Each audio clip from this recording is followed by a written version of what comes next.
Hello दोस्तों, चलिए आज रेट एनालिसिस का थोड़ा सा कंपैरेटिव स्टडी करते हैं। बहुत सारे बच्चों ने बोला कि सर ये थोड़ा याद रखने के लिए डिफिकल्ट जा रहा है, तो थोड़ा सा कंपैरेटिव स्टडी करेंगे तो इजी जाएगा। एक पेज पे ना ये उतार देना आप लोग।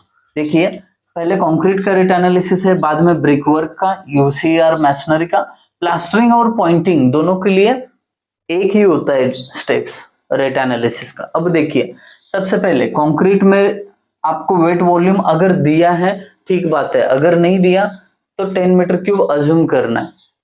अब एक बार आपको वेट वॉल्यूम मिल गया तो फिर आप उसको ड्राई वॉल्यूम में कन्वर्ट करिए। और कैसे कन्वर्ट करते हैं?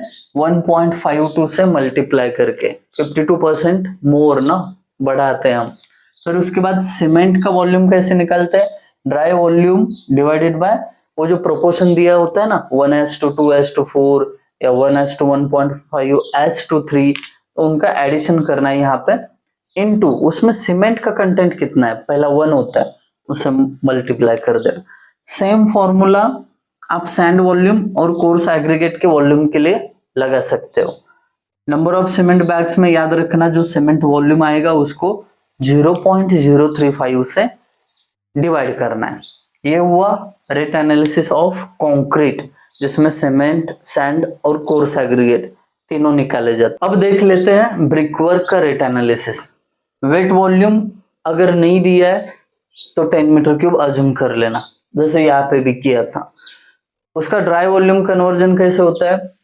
ये जो ब्रिक वर्क में मॉर्टार होता है वो 35% ऑफ वेट वॉल्यूम लेना होता है, तो हम मल्टीप्लाई करेंगे 0.35 इंटू वेट वॉल्यूम, मिल गया। अब उसके बाद वाला procedure same as it is, इधर जैसा किया वैसा ही इधर। इसमें बस सीमेंट का volume, number of cement bags और सैंड वॉल्यूम निकलेगा। इसमें कोर्स एग्रीगेट नहीं आता है क्योंकि मॉर्टर यूज करते हैं। डन। अब यूसीआर मैसनरी की तरफ बढ़ते, ये न्यूमेरिकल नहीं लिया था, कुछ अनअवॉइडेबल सर्कमस्टेंसेस था तो कल टाइम नहीं मिला, तो अब यहाँ पे कवर करता हूँ इसको। यूसीआर मैसनरी का वेट वॉल्यूम दिया है तो ठीक है, अदरवाइज 10 मीटर क्यूब अज्यूम कर लेना। अब इसके बाद आपको ड्राई वॉल्यूम में उसका कन्वर्जन करना है, तो ये 0.49 से मल्टीप्लाई करो वेट वॉल्यूम को। डन। उसके बाद as it is procedure, cement का वॉल्यूम इसके जैसे ही निकलना है। कैसा? Dry volume divided by proportion of addition of proportion into cement का कंटेंट, यहाँ पे लिखा है फॉर्मूला, सेम इसके जैसे करते जाना सैंड वॉल्यूम तक। अब स्टोन वॉल्यूम भी निकलना होता है, इसमें नई चीज एक ही है, स्टोन वॉल्यूम। ये 1.25 से मल्टीप्लाई करना वेट वॉल्यूम को, तो आपको स्टोन का वॉल्यूम मिलेगा। ठीक है। अब उसके बाद थ्रू स्टोन होते हैं। थ्रू स्टोन अब शॉर्ट में बता दूं, दो लेयर जो होते हैं ना रॉक के, उनका बॉन्डिंग बनाने के लिए थ्रू स्टोन, मतलब outer wall to inside of wall, ये through stone, throughout the wall एक ही स्टोन होता है, इसके लिए उसको थ्रू स्टोन बोलते हैं। और वो पर क्यूबिक मीटर 2 होते हैं, जितना भी आपको वॉल्यूम मिलेगा, है ना, 10 मीटर क्यूब है तो 5 आएंगे थ्रू स्टोन। डन। ओके, तो ये हुआ यूसीआर मैसनरी का। अब आगे बढ़ते हैं प्लास्टरिंग और पॉइंटिंग में। यहाँ पे भी अगर नहीं दिया है तो अज्यूम क्या करना है? प्लास्टरिंग सरफेस पे करते हैं ना, तो 100 मीटर स्क्वायर, ये आपको एरिया कंसिडर करना है, ध्यान रखना, कंफ्यूजन की बात नहीं है इसमें। बाद में क्या करो, वेट वॉल्यूम निकालो। कैसे निकलते? Surface area into thickness, plaster की थिकनेस आपको न्यूमेरिकल में दी होगी कि 10 mm का है, 12 mm का है, 20 mm का है। 10 से 20 में कोई भी वैल्यू आपको प्लास्टरिंग थिकनेस में मिल जाएगी। फिर उसमें आपको ना वेट वॉल्यूम में 30% मॉर्टर ऐड करना है। क्यों? क्योंकि जो जॉइंट्स होते हैं उसमें फिलअप करने के लिए एक्स्ट्रा का जो मॉर्टर लगता है वो 30% अज्यूम किया। तो वेट वॉल्यूम क्या हो जाएगा उसका? नया रिवाइज्ड 1.3 इंटू ऊपर आया हुआ wait volume. Done.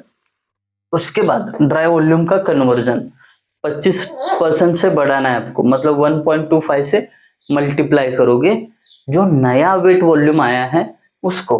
That's it. बाकी सब चीजें सेम, सीमेंट वॉल्यूम, फिर नंबर ऑफ सीमेंट बैग, उसके बाद सैंड वॉल्यूम। ये हुआ मैंने आपको कैलकुलेट मटेरियल क्वांटिटीज के बारे में बताया।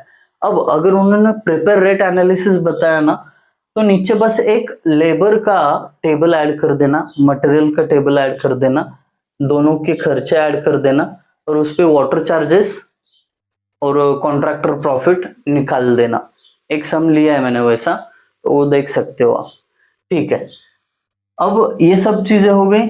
अब इसमें कोई कंफ्यूजन नहीं रहेगा। अगर आपको कुछ डाउट रहेगा इसमें तो मुझे ना कमेंट सेक्शन में बताइए। अभी मैं निकल रहा हूँ ड्यूटी पे, तो वहां पे हो सकता है मैं कमेंट पे आपको कुछ हेल्प कर सकूं। अब इसमें बताने लायक और कोई चीज नहीं है, बस इसको पेपर पे लिख लेना आप। एग्जाम को जाने से पहले ये पढ़ के जाना। कोई हो सकता है आपका दोस्त बोल दे कि ब्रिक वर्क में यहाँ पे 35% नहीं 30% है, तो कुछ मॉडल आंसर में 30 लिया है, कहीं पे 35 लिया है, तो आप 35 के साथ जाइए, या 30 के साथ गए तो भी कोई वांदा नहीं है, बट फिर भी 35% के साथ जाइए। रिसेंट में 35 यूज किया था। आई होप आप सभी को ये वीडियो अच्छा लगा होगा। Thank you guys for watching video, thank you so much. और हाँ, all the best for exam.